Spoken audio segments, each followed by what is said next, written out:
আরেকটা হলো বান্দার কর্মফলে। কর্মফলে। কর্মফলে তাহলে আমরা যে প্রায় শুনি থাকি যে রিজিকটা আসলে ফিক্সড, তো অনেক আগে থেকেই সেটাকে ফিক্সড করা হয়েছে।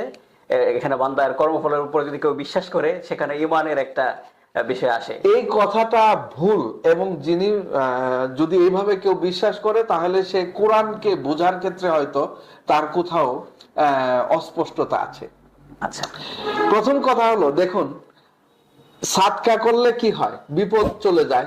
তাহলে বিপদটা যদি লিখা থাকে তার জন্য যে এই বিপদটা তার হবেই, তাহলে তো সাদকার মাধ্যমে সেটা চলে দূর হয়ে যাওয়ার কথা না, সেটা তো অনিবার্য হতেই হবে। তাহলে লৌহে মাহফুজে একজনের জন্য আল্লাহ রাব্বুল আলামিন একটা বিপদ লিখে রেখেছেন, কিন্তু ওই ব্যক্তি যদি সাদকা করে তাহলে ওই সাদকার মাধ্যমে ওই লেখাটা তিনি কিন্তু আল্লাহ রাব্বুল আলামিন উইথড্র